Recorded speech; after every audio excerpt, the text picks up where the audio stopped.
इस deep dive में आपका स्वागत है। आज हमारे पास भक्तिकालीन कवि रसखान का एक बहुत ही गहरा दोहा है जी। और हमारा मिशन है इस छोटी सी रचना में छिपे भक्ति, प्रेम और अस्तित्व के गहरे अर्थ को समझना। बिल्कुल। तो चलिए पहले इस दोहे को सुनते हैं। बिनु हरि नाम निभावे कछु, बिनु हरि धाम न चैन। रसखान कहू कस रहू, जिए बिनु तन का है। ठीक है, चलिए इसे खोलकर समझते हैं। पहली पंक्ति कहती है कि हरि के नाम के बिना कुछ भी अच्छा नहीं लगता और उनके धाम के बिना शांति नहीं मिलती।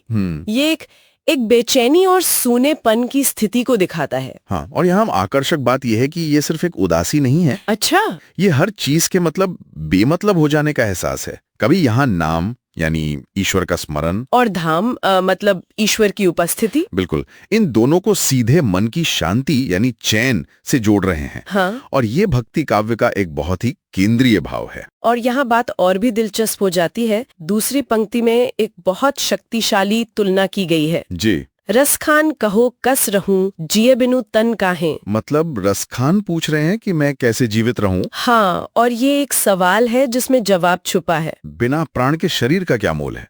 वो कृष्ण से अलगाव को सीधे सीधे मतलब मृत्यु के बराबर बता रहे हैं। बिल्कुल, अगर हम इसे बड़ी तस्वीर से जोड़ें तो ये तन मन या शरीर आत्मा की तुलना ये तो बहुत आम है। हाँ, ये तो है। लेकिन यहाँ इसका इस्तेमाल भक्ति की चरम सीमा को दिखाने के लिए किया गया है। तो ये सिर्फ एक खालीपन नहीं है। नहीं, ये जीवन का ही अभाव है। कृष्ण की अनुपस्थिति वो एक खालीपन नहीं है, वो है जीवन का खत्म हो जाना।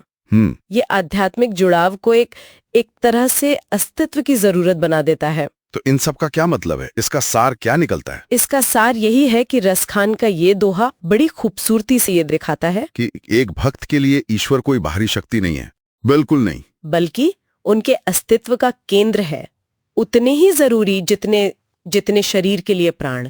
एकदम सही। और ये एक महत्वपूर्ण सवाल खड़ा करता है जिस पर सोचा जा सकता है। क्या सवाल? यह दोहा एक ऐसी अवस्था का वर्णन करता है जहां भक्ति और जीवन वो एक दूसरे से अविभाज्य हैं।